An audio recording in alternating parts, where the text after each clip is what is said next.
Aujourd'hui, nous allons déterminer avec un très grand sérieux si tu es une personne hypersensible ou pas avec un questionnaire qui a été réalisé par Hélène Aron, une psychologue et chercheuse en psychologie américaine qui est reconnue comme l'une des spécialistes de l'hypersensibilité.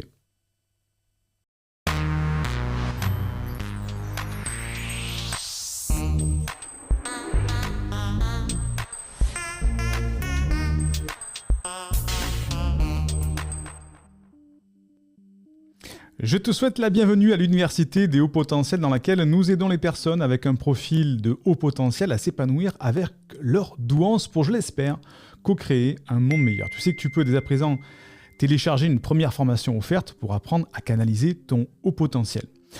Alors, avant qu'on commence, je dois te dire que je suis très surpris. On a réouvert les portes d'une formation pour cette période de Pâques, puisqu'au moment où j'enregistre la vidéo, c'était une période de Pâques. Et on a beaucoup d'élèves qui ont rejoint la formation sur l'hypersensibilité, pour comment canaliser son hypersensibilité, comment mieux vivre avec son hypersensibilité. Donc si vraiment c'est ton cas, tu as en description de cette vidéo ou de ce podcast un lien qui va te permettre d'aller voir le descriptif de la formation, toute une vidéo explicative qui te donne les tenants, les aboutissants de l'hypersensibilité et comment faire pour t'épanouir avec cette hypersensibilité. Mais revenons à nos moutons maintenant.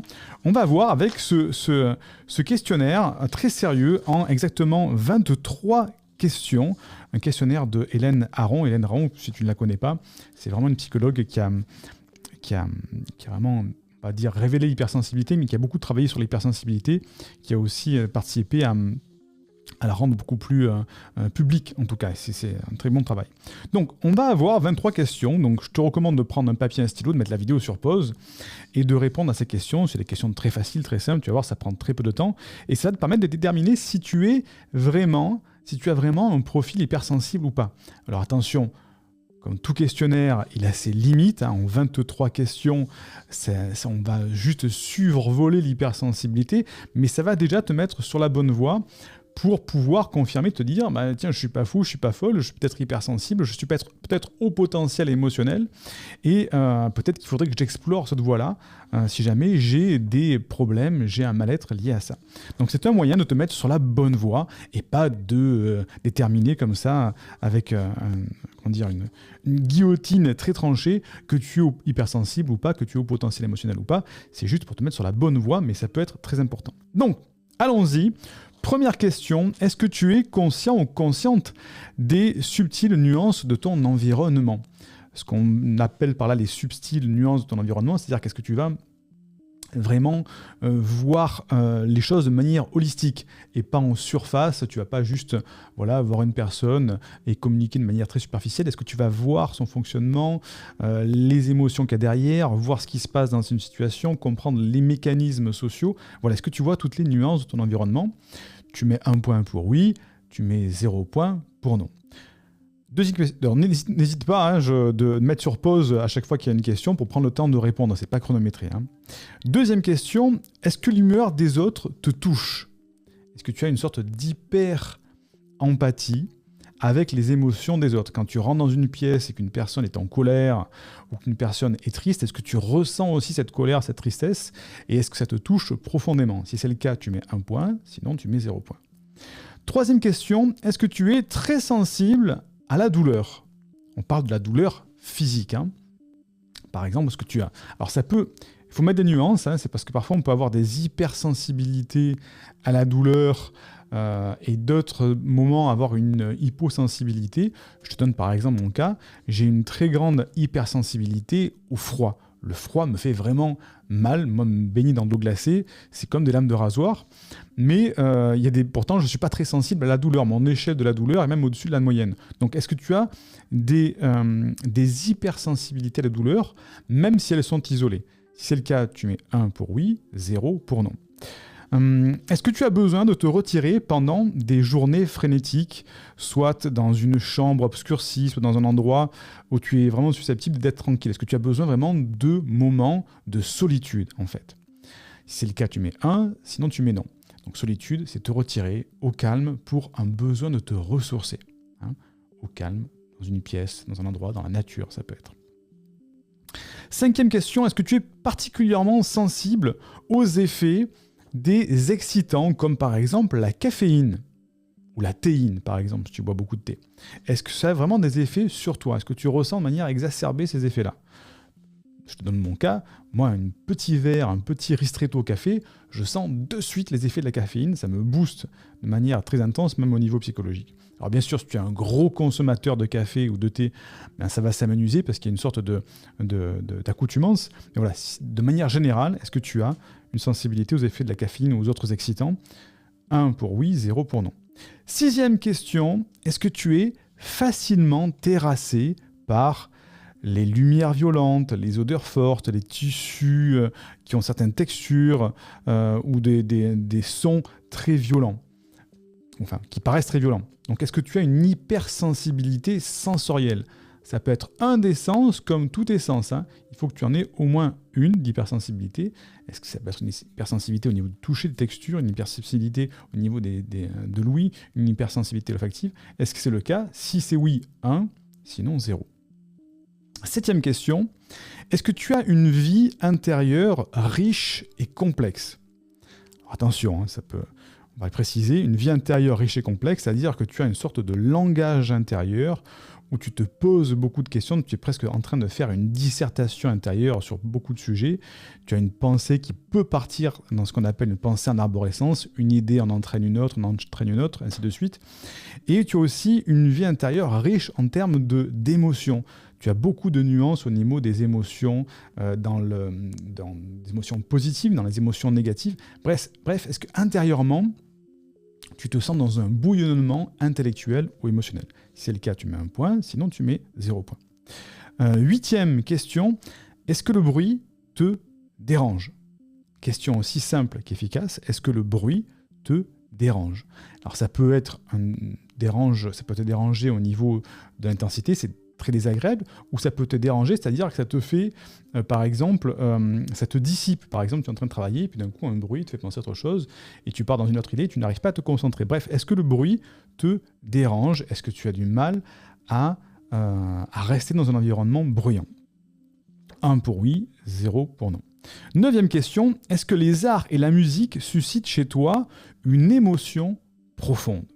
L'art de manière générale, hein. Là on parle de l'art de la musique parce qu'effectivement la musique a plus de facilité à éveiller des émotions, mais l'art de manière générale, ça peut être un tableau, ça peut être une sculpture, ça peut être même un film, une histoire, un livre, tout ce qui est artistique. Est-ce que ça suscite en toi des émotions fortes, profondes? Si c'est le cas, tu mets 1, sinon tu mets 0. Alors je fais une petite pause à cette 9e question pour te faire une petite parenthèse. Il faut toujours bien prendre, j'aurais dû te faire une mise en garde, ton comportement naturel dans les réponses, hein, pas celui de la suradaptation. C'est-à-dire qu'effectivement, si aujourd'hui tu te suradaptes, tu te dis non, moi je préfère pas écouter de la musique trop sensible parce que ça m'émeut trop et donc je préfère pas l'écouter, donc tu es en train de te suradapter. Mais est-ce que dans ton comportement naturel, est-ce que si tu te laisses aller, est-ce que tu as justement des émotions profondes qui remontent lorsque tu écoutes de la musique, lorsque tu regardes un tableau, un film, tu lis un livre par exemple? Donc à chaque fois, à chacune de ces questions, remets-toi bien dans le contexte de ton fonctionnement, de ton comportement naturel, sans filtre, c'est très important. 10e question, est-ce que tu es une personne consciencieuse? Alors attention, hein, tiré de son contexte, ça pourrait dire, tout le monde va dire, mais oui, mais tout le monde est consciencieux, c'est rare. Mais dans le côté de l'hypersensible, dans la spécificité de l'hypersensible, c'est quelqu'un de consciencieux, c'est-à-dire qui va tout prendre en compte, ses besoins à lui, les besoins des autres, ce que risquent de dire les autres, ce qui risque de se passer. Voilà, c'est vraiment un aspect consciencieux à l'extrême. C'est pas juste je suis consciencieux, je rends mon devoir, il est très propre, j'ai tiré les traits sous les titres. Non, c'est un consciencieux d'englober tous les besoins de chacun, toutes les possibilités, les tenants, les aboutissants. C'est vraiment un côté consciencieux poussé à l'extrême. Si c'est le cas, 1 pour oui, 0 pour non. 11e question, est-ce que tu sursautes facilement? C'est-à-dire, est-ce que d'un coup, un bruit, une surprise te fait réagir facilement? C'est-à-dire que tu as une sorte d'hyper-émotivité qui fait que tu réagis facilement. 1 pour oui, 0 pour non. Attention, essaye de bien te remettre dans le contexte de ton comportement naturel, pas de la suradaptation. C'est mon cas, par exemple, je ne sursaute pour rien du tout. J'ai une sorte d'hyper-maîtrise de moi-même, une hyper-adaptation qui fait que je ne sursaute pas facilement. Est-ce que dans mon comportement naturel, je sursauterai ? C'est peut-être fort possible. C'est la question que je te pose. Donc ça, c'est la 11e question. On va passer, si j'arrive à tourner la feuille, à la 12e question. Est-ce que tu t'énerves lorsque tu as beaucoup à faire en peu de temps ? On parle d'une tâche, d'un travail, quelque chose que tu dois faire. Est-ce que ça peut t'énerver ? Ça peut même t'angoisser, te stresser lorsque tu as beaucoup à faire en peu de temps, que tu es pressé par un gros volume de travail. Alors, tout le monde est un petit peu de stress, d'angoisse, peut s'énerver dans ces cas-là, mais chez l'hypersensible, c'est extrême et c'est très récurrent. Si c'est le cas, 1 pour oui, 0 pour non. 13e question. Lorsque les autres se sentent mal à l'aise dans leur environnement matériel, est-ce que tu sens en général ce que tu dois faire pour les soulager ? Est-ce que tu dois... Alors, je vais reformuler la question pour que ce soit bien explicite. Lorsque quelqu'un se sent mal à l'aise, tu rentres dans une pièce, quelqu'un qui n'est pas bien à l'aise, est-ce que tu sens vraiment ce que tu dois faire pour l'aider ? Par exemple, tu dis, ok, j'ai compris que lui, il fallait que je baisse la lumière, lui, il faut que je lui donne un verre d'eau, lui, il faut que je lui parle doucement, l'autre, il faut que je lui parle fort.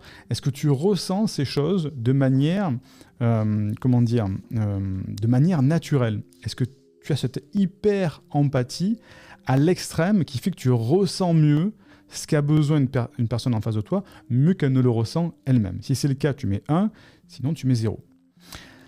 14e question, est-ce que tu perds les pédales lorsqu'on essaye de te faire trop de choses à la fois ? Ça, c'est le cas typique que l'on voit dans le travail. Il faut que tu me rendes ce dossier, puis il faudrait que tu fasses ça, et puis est-ce que tu peux envoyer ce mail à telle personne, est-ce que tu pourrais penser à contacter l'autre, etc. Et d'un coup, t'es perdu, t'es dans une sorte de procrastination parce que tu sais plus par quoi commencer. Ou alors, par exemple, tu aimerais te lancer dans un projet, mais tu n'arrives pas parce que tu as trop de choses à faire, tu sais pas ce qui est plus important que l'autre. Bref, tu t'y perds, tu perds les pédales lorsqu'il y a trop de choses à faire à la fois. Tu as besoin, toi, d'étapes A, B, C, D à suivre très simple. Est-ce que tu perds les pédales quand il y a trop de choses à faire ? 1 pour oui, 0 pour non. 15e question, est-ce que tu essaies vraiment d'éviter de commettre des erreurs ou des oublis ? Est-ce que pour toi, c'est important d'éviter d'oublier quelque chose, d'éviter de faire des erreurs? Est-ce que c'est quelque chose de capital pour toi? Si c'est le cas, tu mets 1 pour oui, 0 pour non. 16e question, est-ce que tu fais en sorte d'éviter les émissions, les films qui contiennent des scènes de violence? Ou alors, si tu te trouves confronté à une scène de violence, est-ce que tu vas détourner le regard? Est-ce que tu vas faire en sorte de regarder à côté pour ne pas te laisser marquer par ces images qui peuvent être douloureuses pour toi? Tu mets 1 pour oui, 0 pour non. 17e question, est-ce que tu t'énerves lorsque beaucoup de choses se passent autour de toi? Alors ça peut t'énerver, t'agacer, t'angoisser lorsqu'il y a beaucoup de choses qui se passent autour de toi, c'est-à-dire beaucoup d'événements, trop d'événements que tu n'arrives plus à contrôler, à comprendre, à maîtriser, à gérer en fait. Si c'est le cas, tu mets 1 pour oui, 0 pour non. 18e question, est-ce que la faim provoque en toi, une forte réaction peut perturber ta concentration et ton humeur? La faim, je parle d'avoir faim, miam miam, manger. Est-ce que la faim provoque en toi une forte réaction? Perturbation de la concentration, humeur qui peut vaciller. 1 pour oui, 0 pour non. 19e question, est-ce que les changements qui se produisent dans ta vie t'ébranlent? C'est par exemple, je sais pas, d'un coup, tu as un changement dans ta relation amoureuse, ou alors peut-être tu changes de travail, tu changes de lieu géographique de vie, tout ça. Est-ce que tout ça, ça peut vraiment, d'un coup, te sonner, t'ébranler, te faire vaciller, parce que pour toi, ce gros changement te perturbe profondément, alors que d'autres personnes le prendraient avec beaucoup plus de légèreté et passeraient. Donc si pour toi, les événements, les changements dans ta vie te provoquent beaucoup d'émoi, tu mets 1 pour oui, 0 pour non. 20e question, on arrive à la fin, puisqu'il y a 23 questions. 20e question, est-ce que tu remarques, est-ce que tu apprécies les parfums, les goûts délicats, les bruits doux, les subtiles œuvres d'art? Voilà. Est-ce que tu as une tendance à apprécier les subtilités? Certaines personnes vont te dire moi j'adore le sucré, par exemple, dans la nourriture, moi j'adore le salé, c'est pas très subtil. Il y en a d'autres qui vont dire moi j'adore quand il y a des notes florales avec un petit parfum de rose mélangé avec un parfum d'amande. Est-ce que tu es dans la subtilité, dans les ressentis sensoriels, ou est-ce qu'au contraire pour toi c'est pas très subtil, c'est plutôt sucré, salé, ou c'est plutôt odeur forte, odeur faible, odeur de fruits ou pas? Voilà. Est-ce que tu es dans la subtilité? Si c'est le cas, tu marques 1, sinon tu marques 0. 21e question, est-ce que tu fais ton possible pour éviter les situations inquiétantes ou perturbatrices. Donc, est-ce que tu fais en sorte justement d'éviter ces situations? Est-ce que tu n'aimes pas les situations conflictuelles? Est-ce que tu les évites? Est-ce que si tu sais qu'il y a une situation qui va te faire peur, te mettre en porte-à-faux, est-ce que tu vas préférer l'évitement plutôt que de l'affronter? Si tu fais ton possible pour éviter ce style de situation, tu mets 1, sinon tu mets 0. 22e et avant-dernière question. Lorsque tu dois rivaliser avec d'autres ou lorsque on t'observe pendant que tu travailles, tu perds ton sang-froid et tu obtiens un résultat bien pire que lorsqu'on te laisse tranquille. Alors, cas très classique chez les hypersensibles, est-ce que la pression, est-ce que le regard par-dessus l'épaule, tu vois, rappelle-toi à l'école, quand un professeur te regarde par-dessus l'épaule, que tu travailles, est-ce que vraiment ça te gêne? Ou au contraire, tu t'en fous, on peut te regarder, on peut te mettre dans la compétitivité, ça te gêne pas du tout, au contraire, très très à l'aise. Donc si toi ça te perturbe lorsque tu dois rivaliser, lorsqu'il y a une compétitivité, lorsqu'on te regarde, quand on te met la pression, tu mets 1 pour oui, 0 pour non.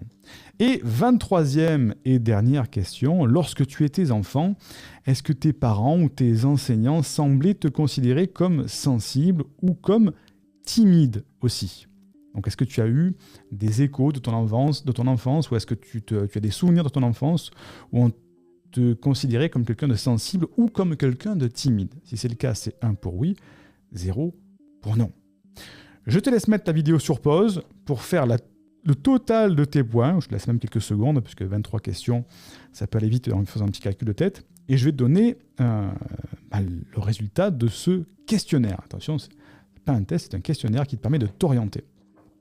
Alors, à partir de 14 réponses positives, tu es probablement une personne à tendance hypersensible, en tout cas qui porte les traits de la sensibilité.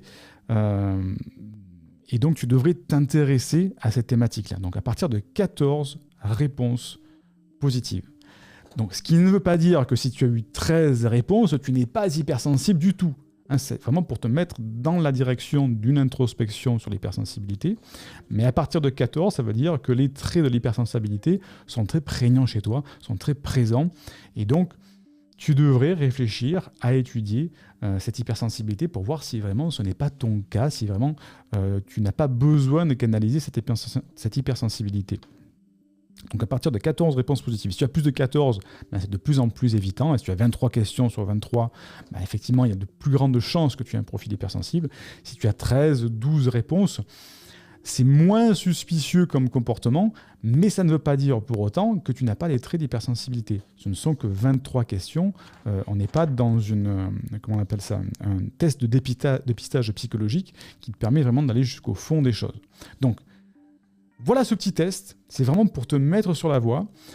Si toi, vraiment, tu sais que tu es hypersensible ou tu viens de te révéler en disant « Tiens, mais peut-être que ça me correspond », tu sais qu'il y a sous cette vidéo ou sous ce podcast un lien qui va te mener vers une formation pour apprendre à canaliser son hypersensibilité et s'épanouir, en faire une force.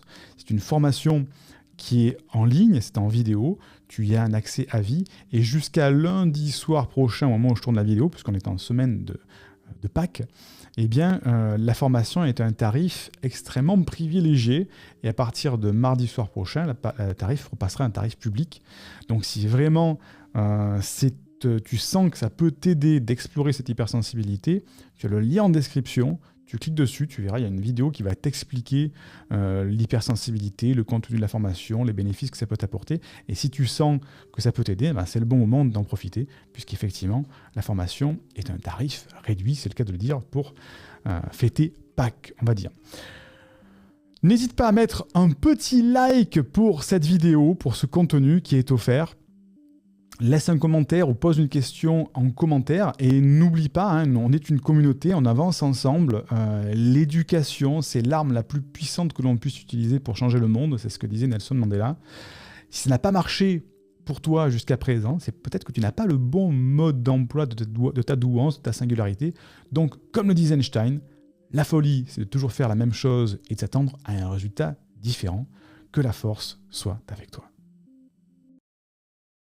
Clique sur le lien qui se trouve en description de cette vidéo ou épinglé en commentaire pour m'indiquer à quelle adresse t'envoyer ta première formation offerte qui te permettra de t'épanouir avec ton haut potentiel ou ton hypersensibilité. Sur elle, je sursauterai.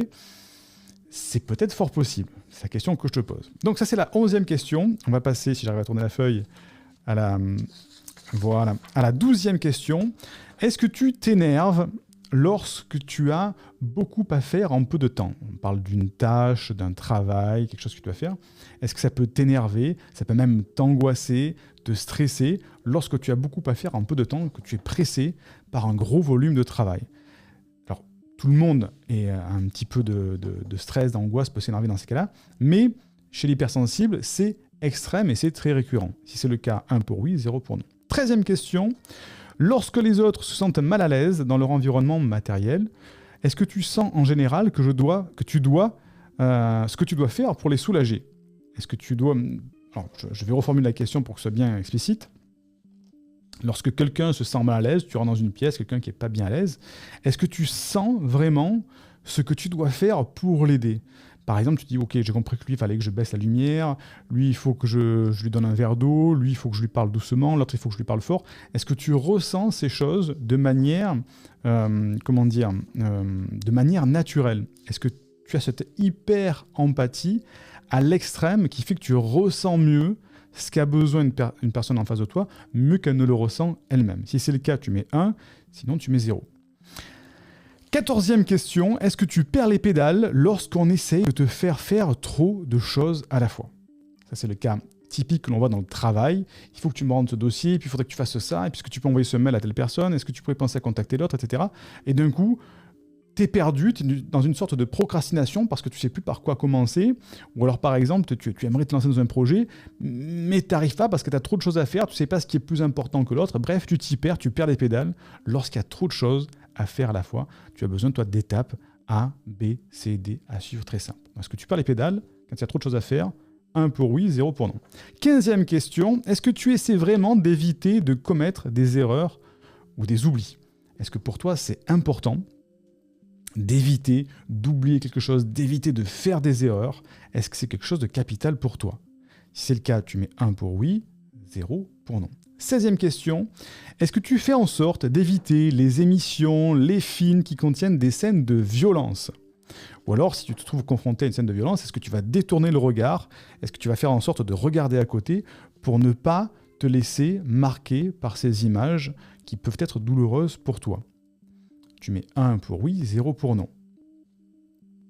17e question, est-ce que tu t'énerves lorsque beaucoup de choses se passent autour de toi? Alors ça peut t'énerver, t'agacer, t'angoisser lorsqu'il y a beaucoup de choses qui se passent autour de toi, c'est-à-dire beaucoup d'événements, trop d'événements que tu n'arrives plus à contrôler, à comprendre, à maîtriser, à gérer en fait. Si c'est le cas, tu mets 1 pour oui, 0 pour non. 18e question, est-ce que la faim provoque en toi, une forte réaction peut perturber ta concentration et ton humeur? La faim, je parle d'avoir faim, miam miam, manger. Est-ce que la faim provoque en toi une forte réaction? Perturbation de la concentration, humeur qui peut vaciller. 1 pour oui, 0 pour non. 19e question, est-ce que les changements qui se produisent dans ta vie t'ébranlent? C'est par exemple, je sais pas, d'un coup, tu as un changement dans ta relation amoureuse, ou alors peut-être tu changes de travail, tu changes de lieu géographique de vie, tout ça. Est-ce que tout ça, ça peut vraiment, d'un coup, te sonner, t'ébranler, te faire vaciller, parce que pour toi, ce gros changement te perturbe profondément? Alors que d'autres personnes le prendraient avec beaucoup plus de légèreté et passeraient. Donc si pour toi, les événements, les changements dans ta vie te provoquent beaucoup d'émoi, tu mets 1 pour oui, 0 pour non. 20e question, on arrive à la fin, puisqu'il y a 23 questions. 20e question, est-ce que tu remarques, est-ce que tu apprécies les parfums, les goûts délicats, les bruits doux, les subtiles œuvres d'art? Voilà. Est-ce que tu as une tendance à apprécier les subtilités? Certaines personnes vont te dire moi j'adore le sucré, par exemple, dans la nourriture, moi j'adore le salé, c'est pas très subtil. Il y en a d'autres qui vont dire moi j'adore quand il y a des notes florales avec un petit parfum de rose mélangé avec un parfum d'amande. Est-ce que tu es dans la subtilité, dans les ressentis sensoriels, ou est-ce qu'au contraire pour toi c'est pas très subtil, c'est plutôt sucré, salé, ou c'est plutôt odeur forte, odeur faible, odeur de fruits ou pas? Voilà. Est-ce que tu es dans la subtilité? Si c'est le cas, tu marques 1, sinon tu marques 0. 21e question, est-ce que tu fais ton possible pour éviter les situations inquiétantes ou perturbatrices? Donc, est-ce que tu fais en sorte justement d'éviter ces situations? Est-ce que tu n'aimes pas les situations conflictuelles? Est-ce que tu les évites? Est-ce que si tu sais qu'il y a une situation qui va te faire peur, te mettre en porte-à-faux, est-ce que tu vas préférer l'évitement plutôt que de l'affronter? Si tu fais ton possible pour éviter ce style de situation, tu mets 1, sinon tu mets 0. 22e et avant-dernière question. Lorsque tu dois rivaliser avec d'autres ou lorsque on t'observe pendant que tu travailles, tu perds ton sang-froid et tu obtiens un résultat bien pire que lorsqu'on te laisse tranquille. Cas très classique chez les hypersensibles, est-ce que la pression, est-ce que le regard par-dessus l'épaule, tu vois, rappelle-toi à l'école, quand un professeur te regarde par-dessus l'épaule, que tu travailles, est-ce que vraiment ça te gêne? Ou au contraire, tu t'en fous, on peut te regarder, on peut te mettre dans la compétitivité, ça te gêne pas du tout, au contraire, très très à l'aise. Donc si toi ça te perturbe lorsque tu dois rivaliser, lorsqu'il y a une compétitivité, lorsqu'on te regarde, quand on te met la pression, tu mets 1 pour oui, 0 pour non. Et 23e et dernière question, lorsque tu étais enfant, est-ce que tes parents ou tes enseignants semblaient te considérer comme sensible ou comme timide aussi? Donc est-ce que tu as eu des échos de ton enfance ou est-ce que tu as des souvenirs de ton enfance où on te considérait comme quelqu'un de sensible ou comme quelqu'un de timide? Si c'est le cas, c'est 1 pour oui, 0 pour non. Je te laisse mettre la vidéo sur pause pour faire le total de tes points. Je te laisse même quelques secondes, puisque 23 questions, ça peut aller vite en faisant un petit calcul de tête. Et je vais te donner le résultat de ce questionnaire. Attention, ce n'est pas un test, c'est un questionnaire qui te permet de t'orienter. Alors, à partir de 14 réponses positives, tu es probablement une personne à tendance hypersensible, en tout cas qui porte les traits de la sensibilité. Et donc, tu devrais t'intéresser à cette thématique-là. Donc, à partir de 14 réponses positives. Donc, ce qui ne veut pas dire que si tu as eu 13 réponses, tu n'es pas hypersensible du tout. Hein, c'est vraiment pour te mettre dans la direction d'une introspection sur l'hypersensibilité. Mais à partir de 14, ça veut dire que les traits de l'hypersensibilité sont très prégnants chez toi, sont très présents. Et donc, tu devrais réfléchir à étudier cette hypersensibilité pour voir si vraiment ce n'est pas ton cas, si vraiment tu n'as pas besoin de canaliser cette hypersensibilité. Donc à partir de 14 réponses positives, si tu as plus de 14, c'est de plus en plus évitant. Et si tu as 23 questions sur 23, effectivement, il y a de plus grandes chances que tu aies un profil hypersensible. Si tu as 13, 12 réponses, c'est moins suspicieux comme comportement, mais ça ne veut pas dire pour autant que tu n'as pas les traits d'hypersensibilité. Ce ne sont que 23 questions. On n'est pas dans comment on appelle ça, un test de dépistage psychologique qui te permet vraiment d'aller jusqu'au fond des choses. Donc, voilà ce petit test. C'est vraiment pour te mettre sur la voie. Si toi, vraiment, tu sais que tu es hypersensible ou tu viens de te révéler en disant « Tiens, mais peut-être que ça me correspond », tu sais qu'il y a sous cette vidéo ou sous ce podcast un lien qui va te mener vers une formation pour apprendre à canaliser son hypersensibilité et s'épanouir, en faire une force. C'est une formation qui est en ligne, c'est en vidéo, tu y as un accès à vie, et jusqu'à lundi soir prochain, au moment où je tourne la vidéo, puisqu'on est en semaine de Pâques, eh bien, la formation est à un tarif extrêmement privilégié, et à partir de mardi soir prochain, le tarif repassera à un tarif public.